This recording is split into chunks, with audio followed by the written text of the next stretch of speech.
Today I'm speaking with Josh Singer, a solo developer behind CardioQuest, a fantasy RPG powered by your exercise via your heart rate. Josh previously worked at Peloton and on VFX for shows like Game of Thrones and movies like The Avengers. In this episode, we talk about his journey building a game alone, the technical and emotional challenges, and how he's using AI tools to supercharge solo development. First, let's hear how this game actually works.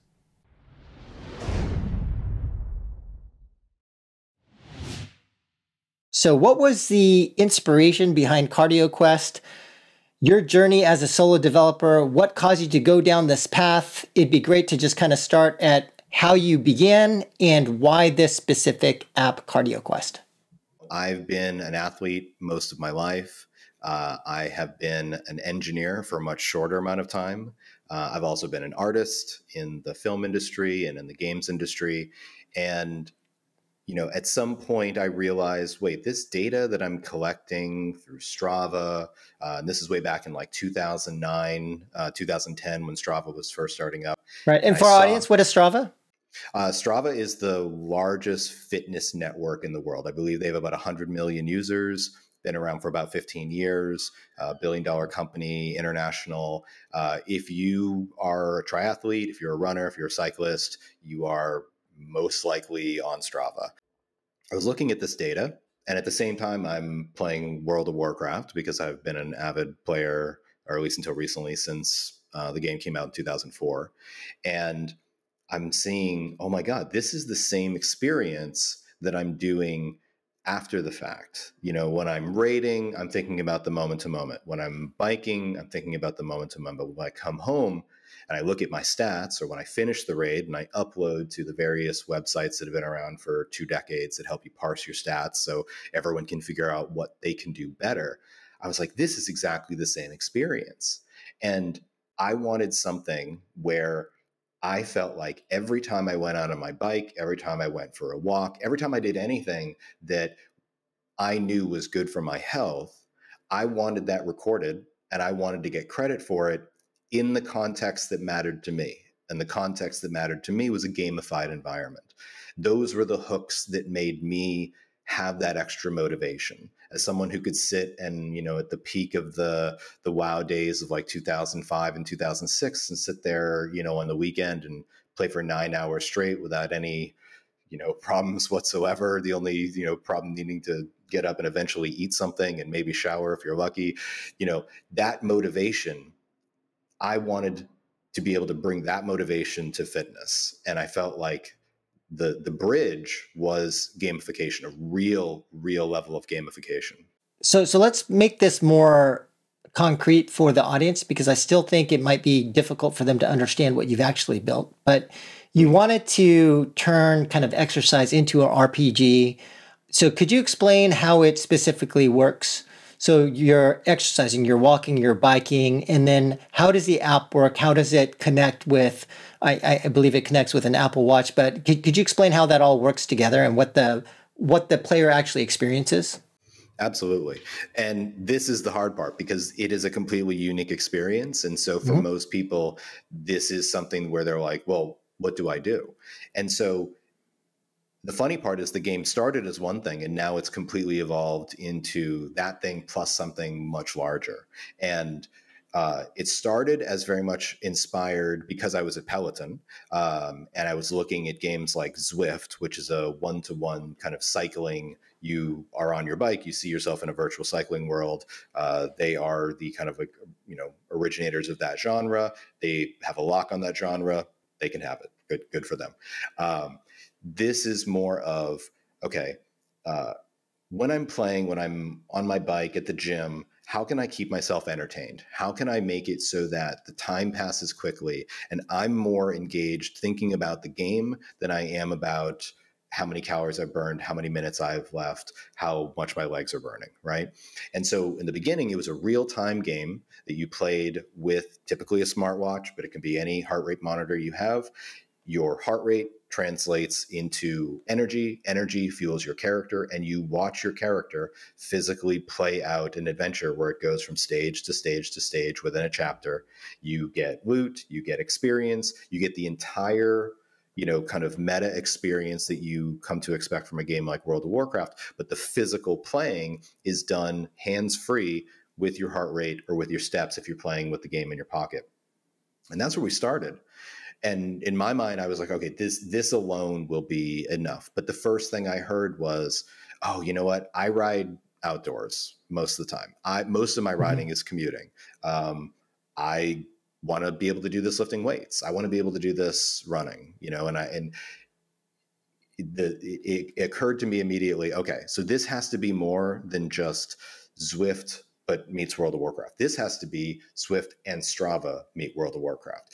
We need to be able to have users import workouts. So now the game is far broader than it used to be, because now I can go out and record my workouts exactly the same as I was before and just import them into the game and then hit simulate.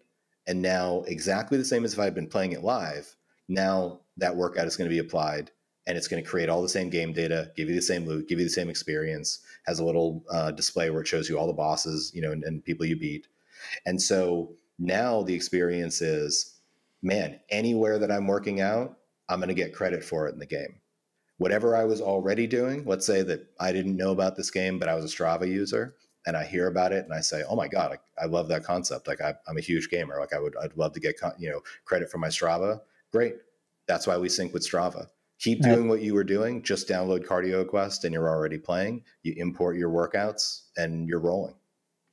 Yeah, and I wanted to speak to your experience as a solo developer. Clearly, there are some solo developers that have found pretty extraordinary success, whether it's Lethal Company or there's actually a bunch of solo developers that that have had some success. But if you were to rewind the clock, and as you were thinking about, okay, I've got this idea, and you think about the road ahead as far as what it would take to be successful, could you talk to us about what was that initial thinking before you decided to go down this journey as a solo developer? And then how long has it been, and what have you learned along the way? Well, that one's interesting because, like I said, we had the transition from a real-time only game to a game where you could import your workouts and simulate them. That was a big transition because it completely changed who the game was for, in a sense. That happened twice, actually, because I think one of the very first things was, is this a walking game? I had not even really considered that. In fact, I had not considered just how big that market was, because coming from Peloton, that's a very different market, Sure. But the amount of people who immediately were like, I love this game, can I play it just from walking, was overwhelming. And so one of the big transitions we did was making sure that we had a pedometer, making sure that, we had a step mode that specifically allowed you to count steps and pace as opposed to heart rate. So you didn't have to use a heart rate monitor, and you could play entirely as a walker. So those were some of the kind of like unforeseen things, not foreseeing the need to sync, not foreseeing the amount of people that would want walking. Another really interesting challenge, and this is something that I've heard from other developers who kind of are tangentially in the space as well, is you suddenly have signed up to work with an ecosystem. In fact, you've signed up to work with a bunch of ecosystems, because you've got Apple, you've got Google. Those are just your OS ecosystems that you're probably going to try to sync and import workouts from. But you've also got, because you're trying to import heart rate, you've got all the watch manufacturers. You've got, so for instance, Garmin. Garmin doesn't sync with every network. It has some issues with Google, plays nicely with Apple. Garmin's a huge part of the market. You've got Fitbit.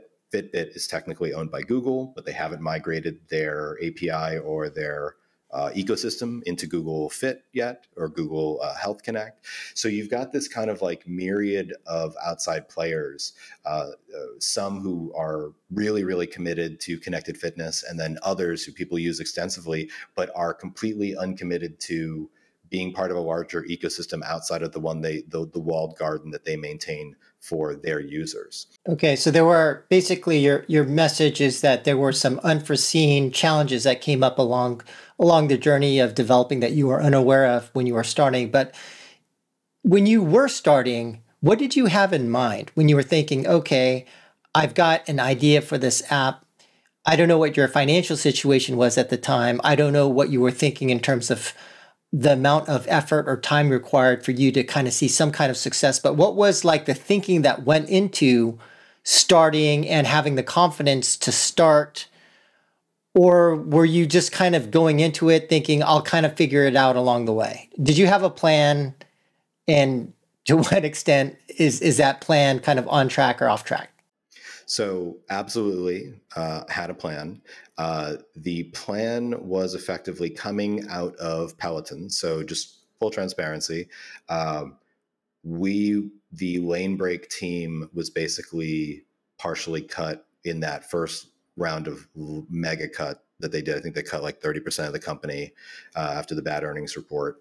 And I was actually cut the week we were supposed to launch. So I didn't even get to stick around for launch, which was unfortunate.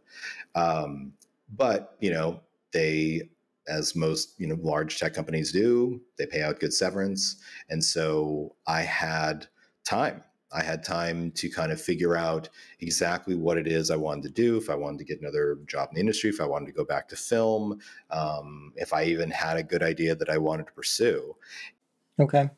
And so how long has it been in terms of from when you started to today? CardioQuest itself, that version, has been almost exactly 2 years. 2 years. With over 1.5 years. Sorry, not one. 1.5 years being actually available. So the actual development of it was less than a year, basically. And getting it out there kind of like just to have it as an open access or early access game, so, and I think we had spoken about that when I was getting ready to release it, saying, is there any downside to this? And, because it's obviously harder to do self-distribution or do small scale distribution through test flight and Google's, version. So this just felt like the easiest way, just get it out there, let people try it. And that ended up being, I think, the best thing for it, because, we didn't have product validation up to that point. It was a quick development cycle with a strong idea, but there wasn't that product validation yet from any type of audience. And the moment that we started seeing any type of organic audience play the game, that's when we got that feedback. I want to be able to walk. I want to be able to import workouts. Sure. Are there guilds? None of these things were in there in the beginning. And so over the course of that year plus, the game has really developed into something where now, the players love it. I think it's a great experience. And that's why we're excited about the Kickstarter, because it's going to take that experience, I think, to the next level with multiplayer. Okay. And it sounds like, so you developed the app, it launched within a year. So it's been kind of live for over a year, and you've been getting customer feedback from people that are using the app itself. And so, but that's also a long time to have been doing solo development, not drawing a salary and things like that. How has that kind of impacted your life, or how have you been thinking about sort of the financial commitment to this? And from where you are today to what you're looking at in terms of the next step, you mentioned a Kickstarter, so you're going to try to raise additional funding, or the next milestones. I think it's always challenge. I mean, I think certain apps and games, in rare cases, it becomes very clear that you've got like a massive hit where everything just starts to blow up, right? Splitgate being one of those examples. In other cases, I think the case where even with games that have bigger success, it takes some time to kind of iterate through and figure out. And so I guess my question is, how are you thinking about, this journey that you're on, in terms of the sacrifices you've made? Like, are you comfortable with like the financial commitment? How is that looking? And then in terms of these next milestones coming up, how are you thinking about this decision of, I'm going to continue, I'm going to stop? Is there like a specific gate or metrics in your mind, or it's just like, you're going to go until you die, or you're going to go until you can't keep going anymore? What's that? I'm just trying to understand your situation and your philosophy towards the solo development journey, because, it's often very tough. I've always believed that if you can do something to help society and to help people, you should do it. And if you can't, you should just be good to those around you, be a good person, be a good dad, you know, at whatever level you can help people, help people. Mm-hmm. And I believe that I have the capability to produce a product that can genuinely help people. And so for me, this isn't really about, you know, just how much money can I make from this? What's my horizon for this? How much do I have to make before I feel like, you know, it's worth it, or any of these things? I don't think about any of these things. To me, it is simply, you know, how do I do the most amount of good with this? How do I get this in the most amount of people's hands? How do I prove to the world that there is money to be made in using games to help people overcome things, to unlock motivation? Because ultimately, that's what games are all about. They unlock motivation to do something. Mm-hmm. That something might be to button mash and do something completely brainless. It could be to play incredibly complex games that keep you intellectually inspired. But either way, it's inspiring you to do that, and it's giving you the motivation to keep going for hours and hours and hours. Yeah. There are a lot of things in everyday life that we wish we could have that type of motivation for. I would love to see gamification reach every level of society and there be layers of gamification that help people do all of the things in daily modern life that so many of us find difficult. Right. For me, it's fitness. You know, I believe that I saw a complete corollary between, you know, the numbers that I was seeing, the data that I was seeing coming out of things like what you do in a video game and what you do, you know, in fitness, what you do with your heart, what you do with all the different things you can measure. In this case, it's heart, but eventually we want to be able to bring in other metrics as well. I'd love to see a future where we have, you know, individual cycling metrics, and there's individual gameplay mechanics that can be based on those.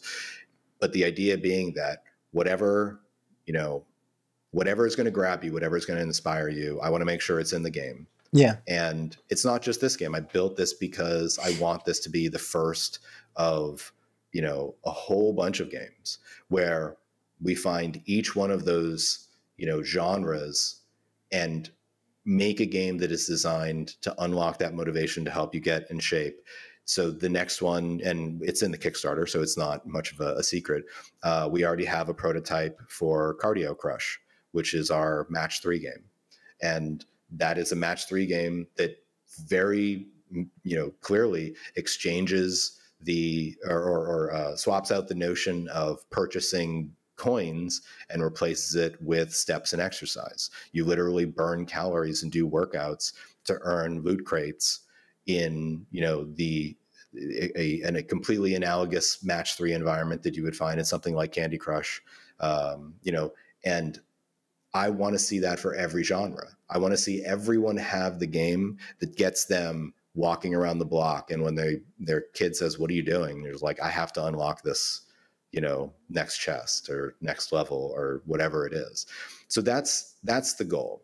I just wanted to ask, because it kind of sounds like to some degree you are working on a specific problem that you have identified, and you are manifesting some version of this in terms of a World of Warcraft RPG experience as well as a match 3 game experience based upon your intuition. But at the same time, you mentioned that you've been live for over a year. I believe you also mentioned a couple of pivots that have come along the way. So my question is, how are you balancing some of the player feedback that you get relative to your own kind of like intuition? Are you going more Rick Rubin style on making the game that I want, and then the players will experience that, and like building for yourself will build for the audience? Or how much are you incorporating player feedback? How are you doing that player feedback and then making decisions about whether to pivot or make different design decisions based upon what you're hearing from players? Opposite of Rick Rubin. I love Rick Rubin's music. There's nothing to do with Rick Rubin, but opposite of Rick Rubin, because I think in music, that is a really good place for individualistic genius. I think game design is actually, I think it can be a place for individual genius. This is not that type of project. I think this is something where I have expressed most of my good ideas, I think. I think my vision, as I've seen it, and I'm capable of building it financially at this point, is where it should be. So when I hear novel things from the audience that I'm like, wow, that's a good idea, like I'm just going to do that. And so many of the things in the game that are in there are directly from like the community. Like I said, the community are the ones who asked for walking. They're the ones who asked for, importing and simulating workouts. And not just that, but everything from the way the interface works to balancing, I really do believe that at some point in a game, you will have an audience that is so large that it is very hard to filter the signal from the noise. Right now, we have a small enough audience within our Discord, and oftentimes, even when your game is large enough that there's a lot of noise, your Discord tends to be less noisy because it tends to be that top 1 to 3% of your players that passionately care about the game.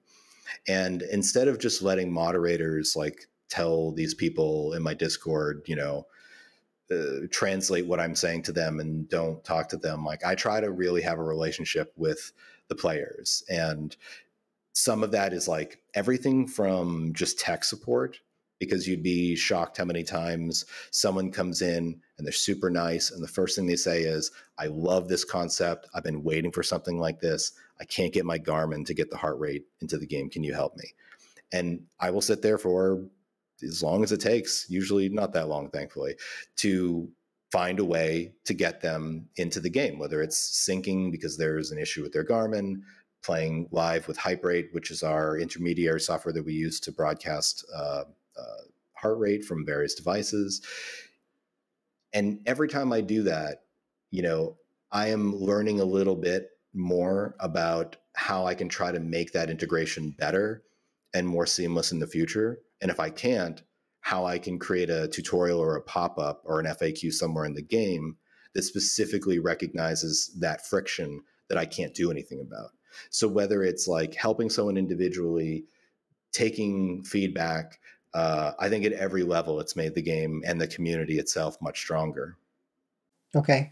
And maybe speaking to the specifics of what you're trying to build as a fitness app, it does sound, and you had mentioned that there are these different kind of platforms that you have to work with, presumably because I would assume that if you're measuring heart rate, there's going to be some kind of device. So whether it's the Apple Watch or any other kind of devices that would measure your heart rate, those are the kind of devices that you're having to integrate with. Is that right, Josh?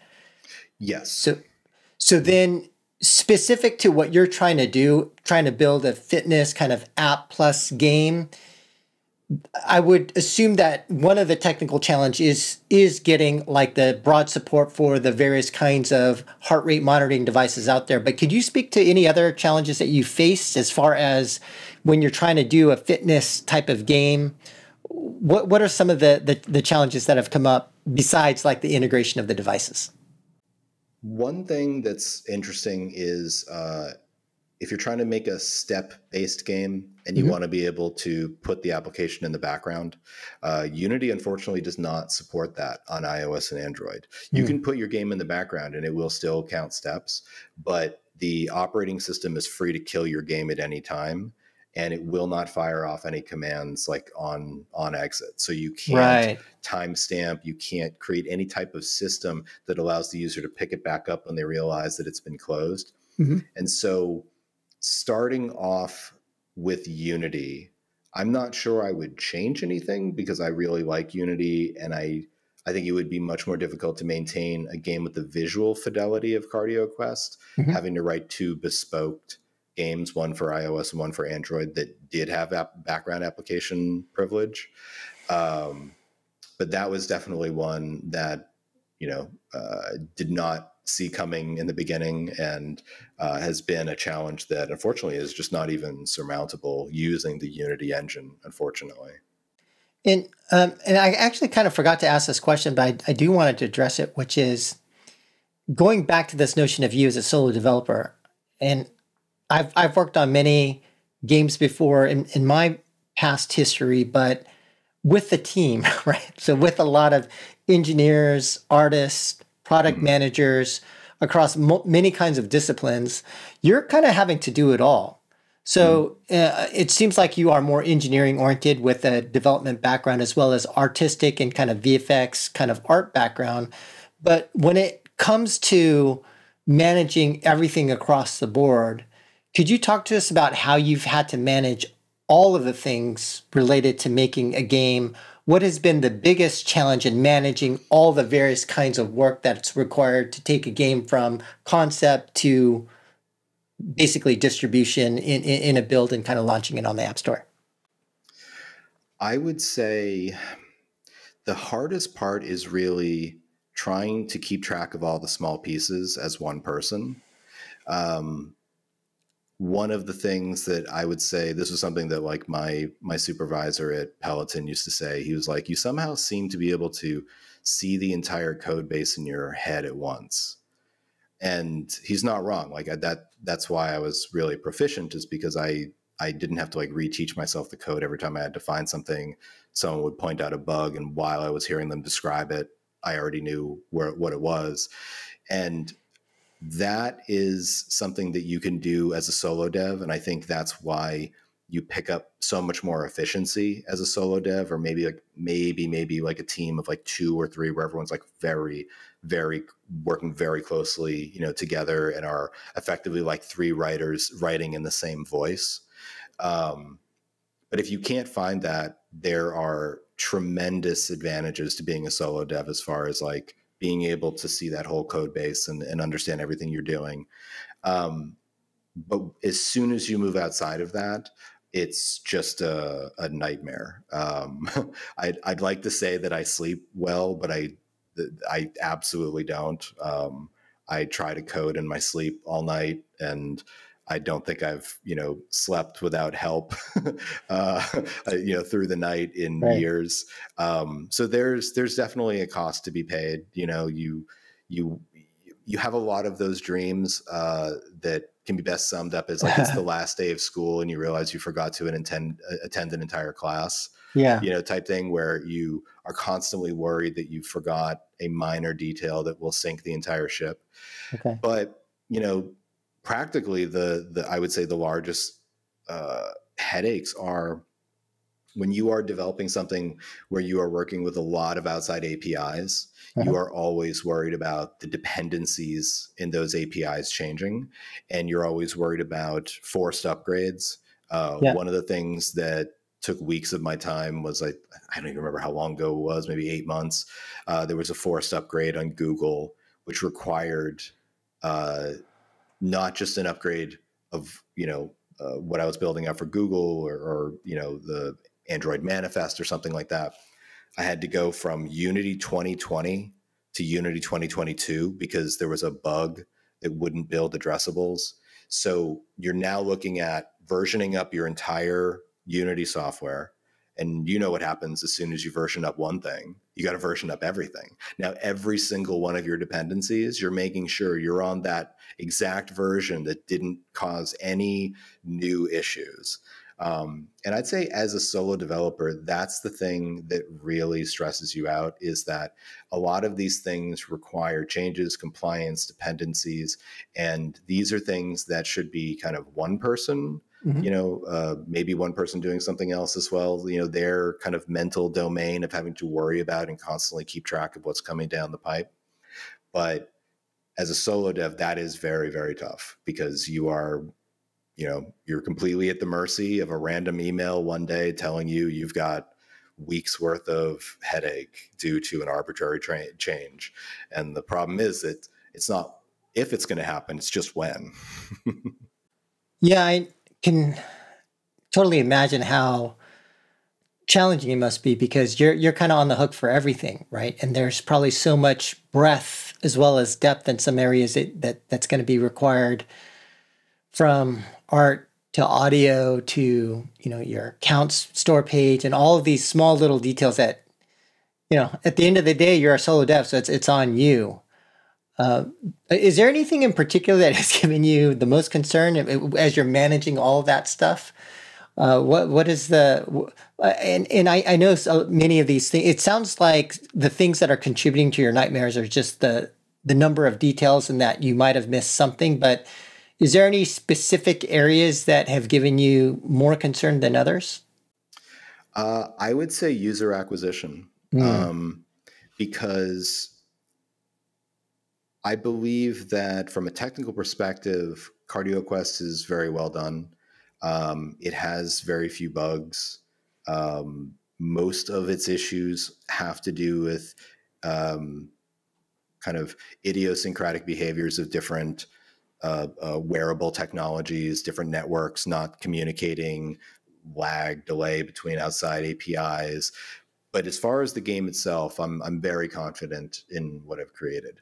Um, and I think the thing that honestly scares me the most is that a game that, and one thing I want to point out is I get numerous testimonials of people telling me how they've not only lost the weight that they wanted to lose when they downloaded the game, but they've just blown right through those goals. And now they're setting whole new weight loss goals for themselves. Like Oh, that's one great. person literally lost 80 pounds, like the before and after. Like I thought I was getting punked.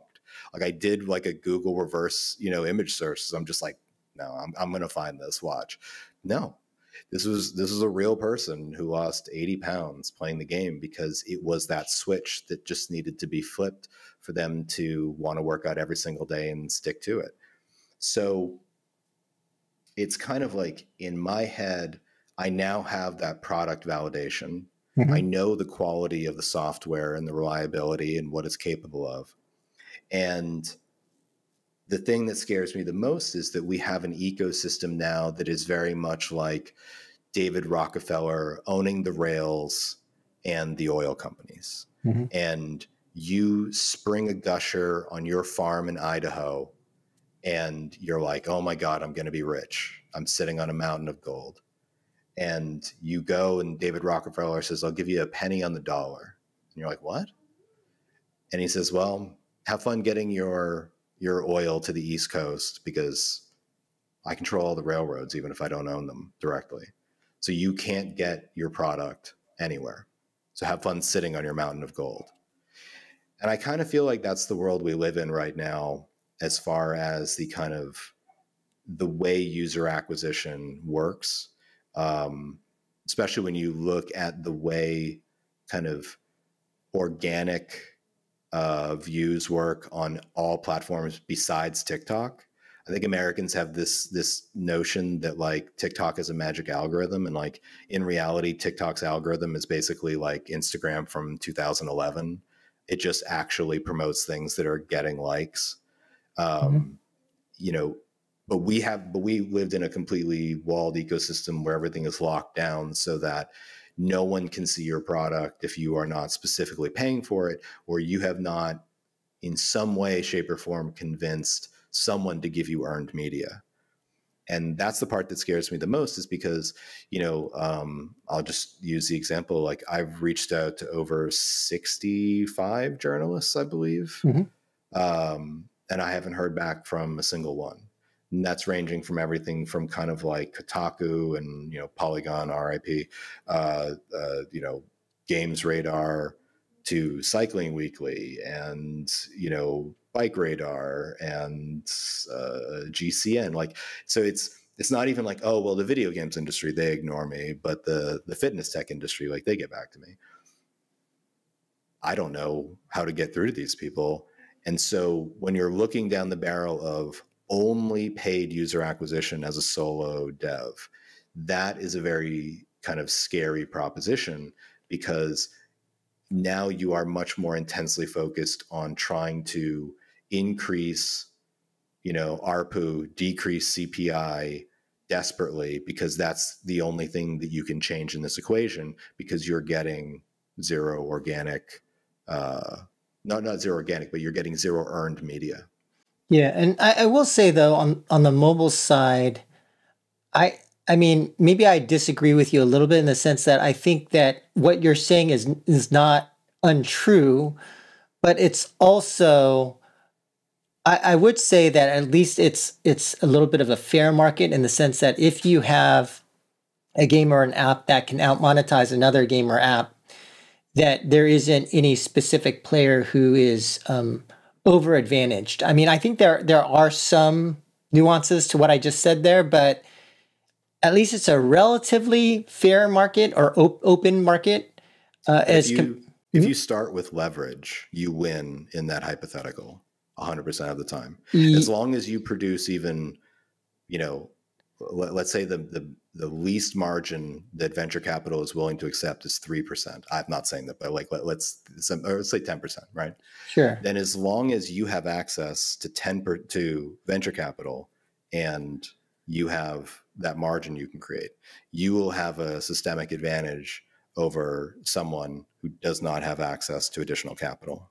Yeah, although true, but I don't think it's necessarily just a capital game, right? Like there are ways in which I think that if you built an app, if you marketed it in the right way, that you can get traction. I mean, there's like those high school kids that made the app where you take a picture of your food and it estimates the calories, right? That just totally blew up and is generating cash. So, but I think the thing to your point is like, and maybe the part that needs to be understood is if you are a solo developer in the mobile gaming or mobile application space, that it is a auction-based market.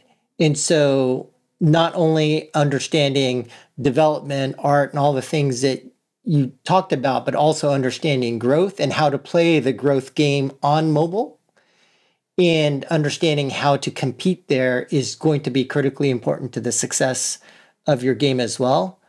But anyway, yeah, I can absolutely see that as a major challenge and one that in which I would say for many solo developers out there, definitely think that is as hard as the world is and as challenging as the mobile application space is, the growth and like the user acquisition side, to your point, which you mentioned is challenging, is something I think it's important to understand as well. And it remains a challenging space, right? I think just in general, just getting people's attention in today's market is very, very difficult. Yeah, I mean, I think even addressing your kind of point about an application where you take a picture of food and it tells you the calories, something like that, I think is actually a really good example because I think unless you have something like that, where it has such a high value proposition to the user that people look at it and it's kind of a no-brainer, I think only things with that type of extreme value proposition can get virality now. And part of why I say that too, and I don't mean to sound too dour about that, is I think we also have this ecosystem where streamers and kind of independent content creators are a huge part of the ecosystem, or at least they can be. I think most of the money that's spent with them is just completely wasted. But if you can get one of those people as an actual evangelist, I think that's worth its weight in gold. That's like an unlimited, earned media fountain.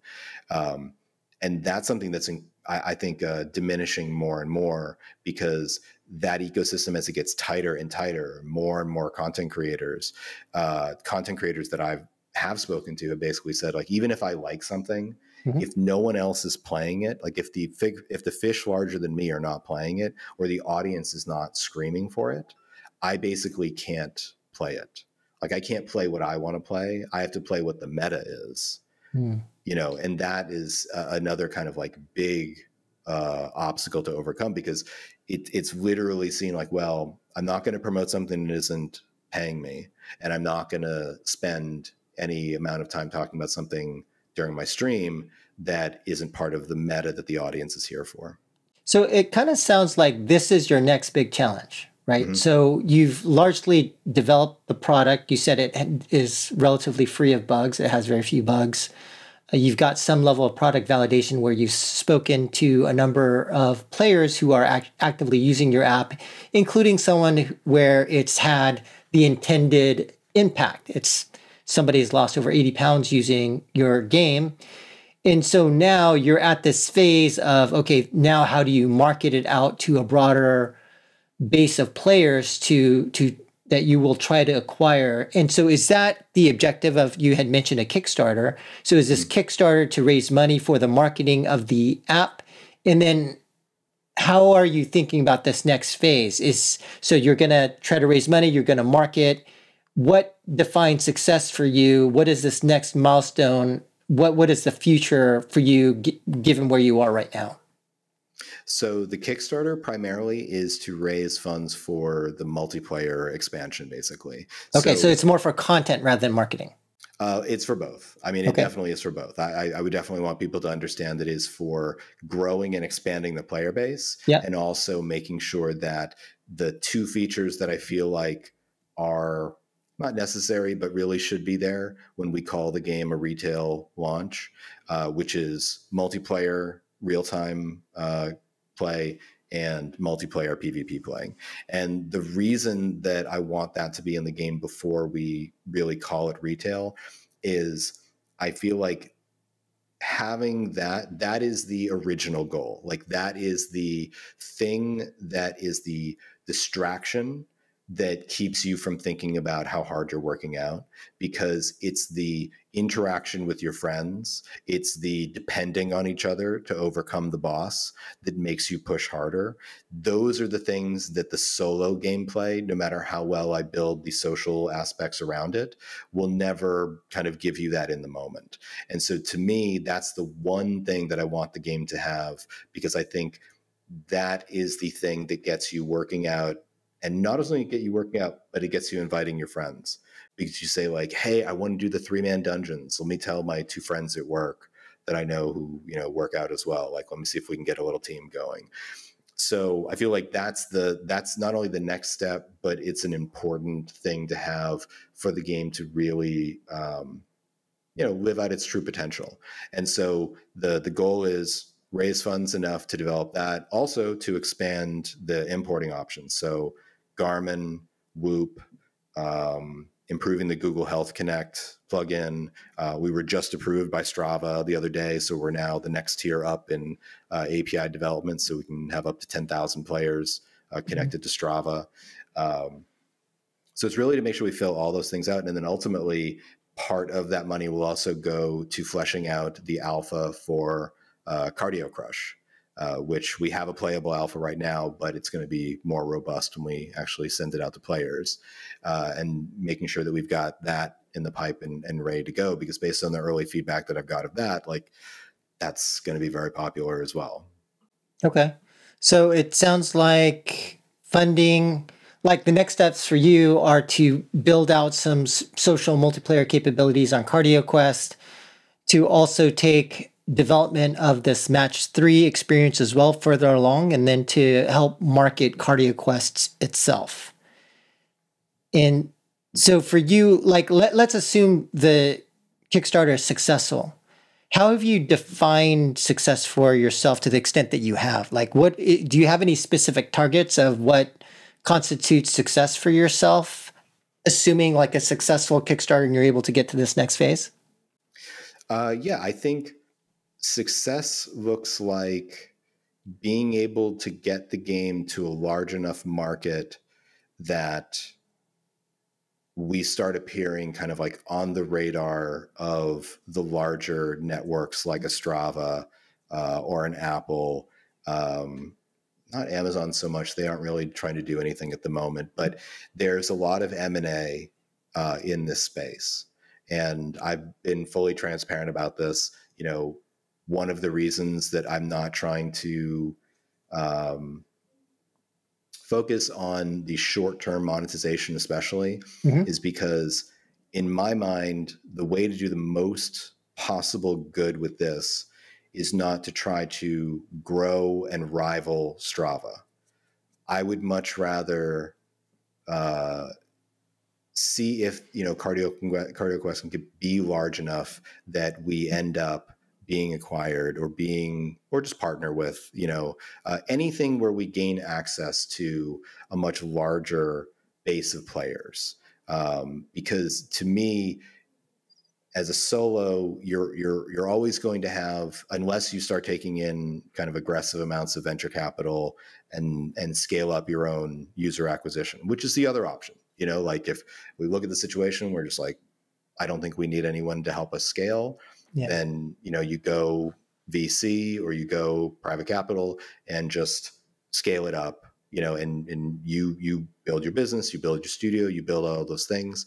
To me, I'm fine with that, but I would rather see, a Strava or an Apple come knocking at some point so that we can make this something that we can bring to the masses. Right. But I think one challenge then is that you will then be depending on organic growth, right? So like if to the extent that you've said that you don't want to include deeper monetization into the game, the way that you do user acquisition is you have to have the higher monetization so you can pay in an auction-based distribution system higher CPIs so that you can acquire users, in which case you're now not relying on user acquisition growth, paid growth.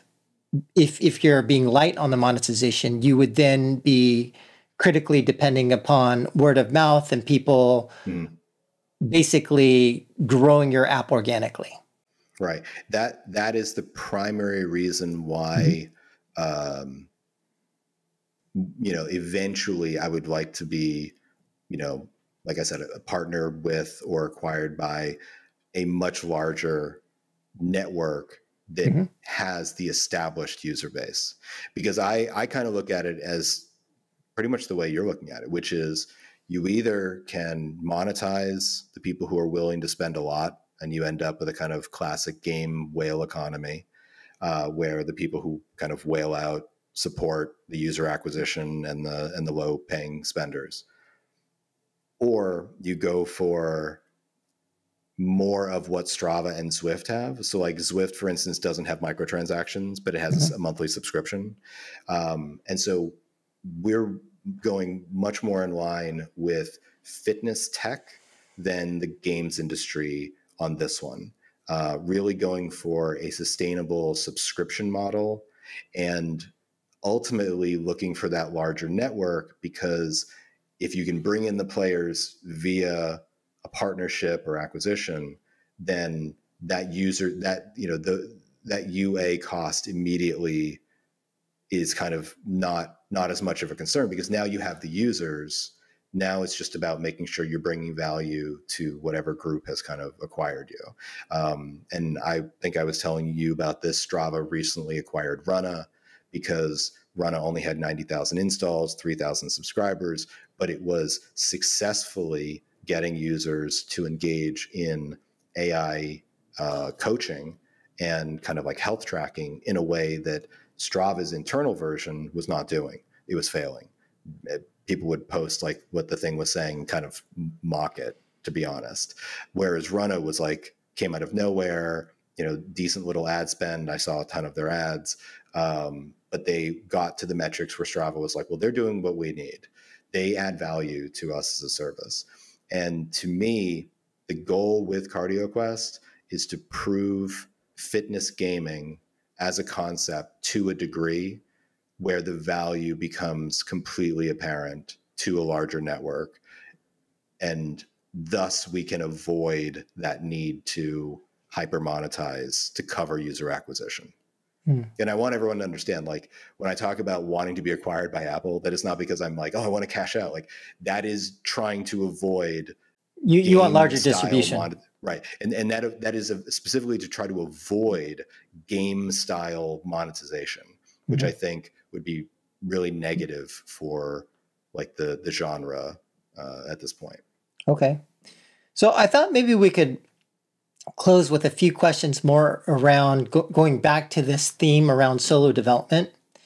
And maybe like one question I can ask you is that for a lot of people, who have tried solo development, it's kind of a lonely path, right? And it's a very challenging path with so many problems that you have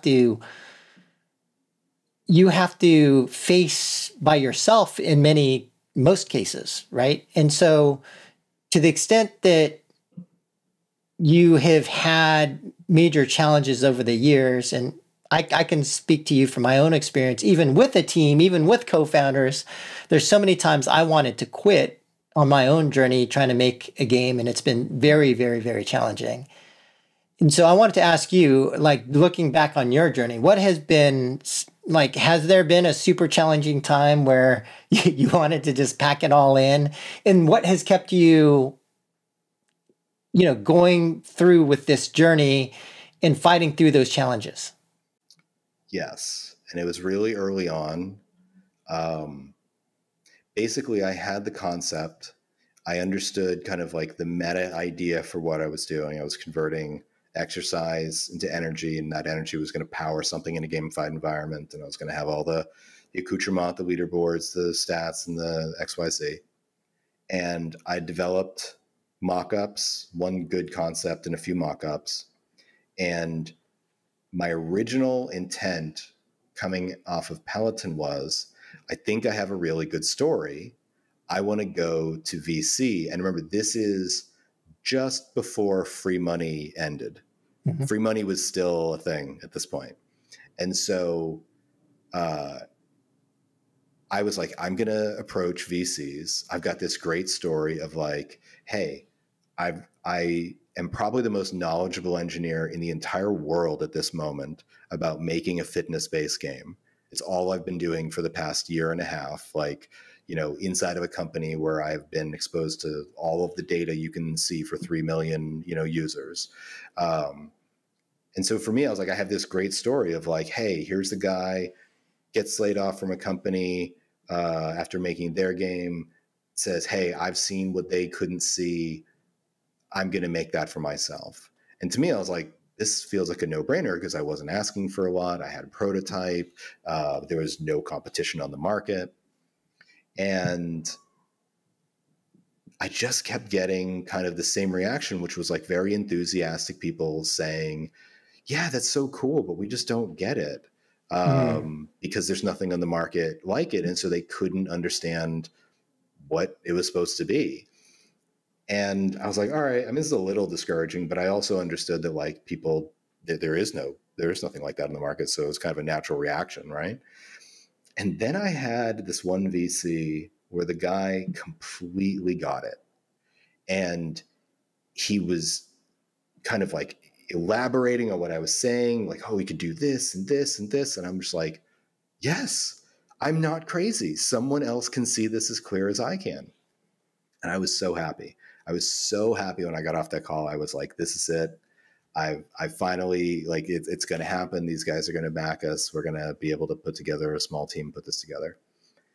And about a week later, person came back and was just like, yeah, I couldn't convince any of my bosses. And so we just can't do this.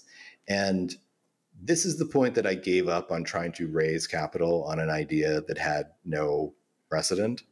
And it was that, and that was the point at which I kind of questioned my own vision, because I was like, if this many people, when money is basically free and they're just giving it to the dumbest people I've ever seen on television. I mean, you see idea. I mean, just stuff where you were like, I know this is a scam. They know this is a scam, right? This is a scam. Like you would just see it all day long. It's like, remember, this was Fire Festival. Like this is, come on.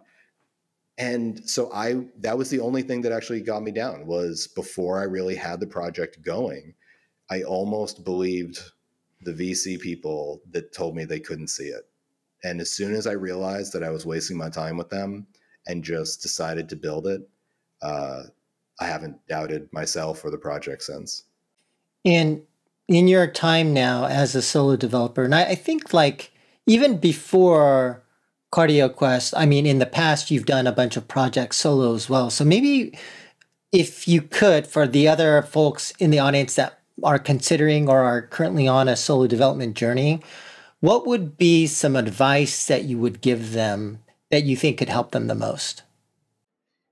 if you think you have an idea that is so novel and different that it can stand on its own 2 feet, I think it's worth pursuing it, but build it just enough that you can get feedback and product validation on it.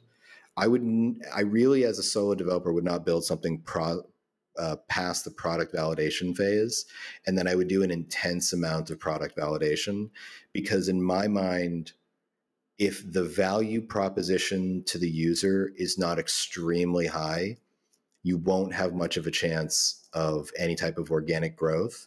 And unless you have specific access to capital and a plan to spend your way to at least your kind of initial audience, without something incredibly compelling, you can't just build something that's like a fast follow, or your 5% change on a genre because you personally love playing it.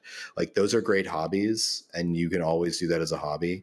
But unless you truly think you have something that is completely different, I wouldn't really try it. I would keep it as a hobby. I look at games like Balatro, and even what was it? Schedule One? Is that what it's called? Like, yeah, like those are great like things where I guarantee that person, like, let's talk about like Section One, right? Like, or Schedule One. Like, I guarantee you that person had, gave that game to a ton of friends who played it and were just like, this is hilarious. Like, I can't stop playing it. And unless you like get that reaction, you're not going to get virality. And it's just, we live in a pay for play environment now. So you either have something that is just so meritorious, so different that it stands out on its own, or keep it a hobby. Just straight up.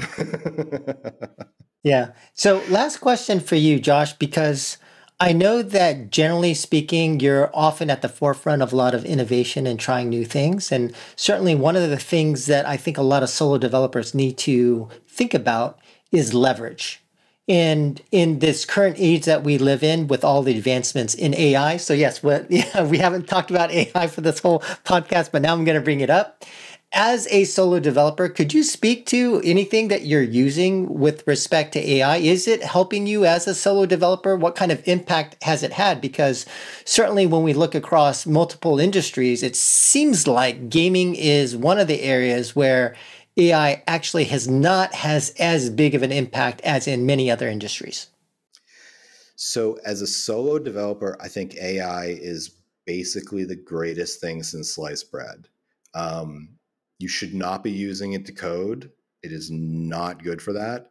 But it has so many applications. I'll give you kind of like my entire rundown of like how it's used in CardioQuest, because a lot of times people download CardioQuest and they're like, this is one person. Like, how is this one person? Like, this looks like at least a AA game. And a massive part of that is MidJourney and a lot of Photoshop. So with AI, the moment MidJourney became really good at what it does, which I would categorize MidJourney as the best like painting AI. There's other ones that are like way better at stills, kind of perfect photography. If you're animating, you're using Kling or you're using Runway, but MidJourney is still really good for painting. And so the moment I saw what it could do, like half the game, the look of the game changed, because I was able to go from store-bought assets and icons that basically like half the indie games, made in Unity had, to an entire game filled with art that exists nowhere else but inside of CardioQuest. And it turned me into more of an art director who spent a ton of time generating. I mean, God, I have to have generated like 5,000 to 10,000 images in MidJourney at this point just to get a few hundred that are good. And you still go back in Photoshop and you fix all the stuff that's wrong with it, if you know how to use Photoshop and you're an artist. Like, I can't tell you how many times I have to go in and like fix something, clone something, move it over, paint out a section, everything, absolutely everything. You've got to adjust color and contrast. You may be shifting hues to create a better, color contrast across the composition. Like, like I said, I have an art degree. I try to employ it while using AI. Sound, using Eleven Labs. Is it 11 or 11? I always forget. 11. I'm sorry, 11. 11 Labs for the sound. Like voices, it's great. Like if you can't sit there and record audio for yourself, like this is a wonderful way to make bespoke audio. I was talking to you about this, not too long ago. If you have an item system or you have an experience system and you need to generate values, hundreds of values, thousands of values, you can give it a pattern that you've outlined and said, yeah, this is how I want to see it. And you can have ChatGPT fill in that pattern for you, generate JSON files. Like it does the work of pattern recognition and replication extremely well. These are not creative. These are not subjective. These are mathematical and objective. And before, these were just labor intensive things you did. They were not qualitative. Like you already knew what all these items were going to be. Like you just need to give them a creative name or whatever, go in and add a little bit of bespoke change so it doesn't feel quite so formulaic. But that's the thing. You can even tell it to do that. Like when you break it down, everything can be expressed as math and it understands that. And so I think from art, sound, design, and now if you're doing creative and you're not using Runway and Kling, I don't know what you're doing. Like everyone is using Runway and Kling. You generate your images in, whatever you like, to make your original either photo or painted or whatever look you're going for. And then you're throwing that in, you're using things like Comfy UI, which is basically like a node-based editor that you can bring in all types of stuff and kit batch it together. So you can say like, I want the still from here. I want the animation from here. I'm then going to puppet warp it with my own thing that I recorded on my iPhone. So it dances like me. And then I'm going to up-res it in this node. And now it's 4K, right? With it does it correct temporally. So you don't just get skipping and pixel all over. Like all of this stuff is incredibly important. And if you're not using it, especially as a solo dev or small indie studio, like you're doing yourself a disservice. All right. Well, those are all the questions from me, Josh. Maybe we could just end with you telling us a little bit about this Kickstarter that you have and how could people get in touch with you if they are interested in reaching out to you? Yeah, so the Kickstarter kicks off in 3 days. Or actually, don't know when this will be airing. So on the 20th, it kicks off May 20th. And, the goal of the Kickstarter, as I expressed earlier, is make sure that we are feature complete for what should be a retail launch, hopefully by the end of the year. And that is to add multiplayer PvP, to improve and expand the offerings of what workouts you can import and from what networks, making sure that the next game down the pipe is ready and going into alpha, and that's Cardio Crush. And overall to make sure that we've got the funding that we need to keep development going, to show, part of what we wanted to do with this as well is, if this becomes a giant overfunded Kickstarter, it's a good indicator that this genre has teeth and that people really want it. And like I said, as much as I'm here to make this game successful, I want this genre to be successful. I want to see people change their lives. I want to see people improve their lives and get fit and find that motivation, because we live in a society where, we're taking fat loss drugs because we can't find the motivation to go to the gym. And, a generation that grew up playing video games has turned, and I'm one of them, I'm absolutely talking about myself, without the proper motivation, it have become sedentary. And, these health effects become systemic across society. And if this game, this project, this goal can help ameliorate that, then I will have, achieved my goals in life and be a happy person, whether I am personally enriched by it or not. So if you believe that, this is a worthwhile goal and you want to see this type of game succeed without predatory monetary practices, back the Kickstarter, play the game, share it with your friends. Yeah. Okay. All right. Well, Josh, thanks so much for sharing your journey. And for our audience who made it this far, thanks for tuning in, and we will catch you next time. Thanks, Josh. Thanks, Joe. Appreciate it.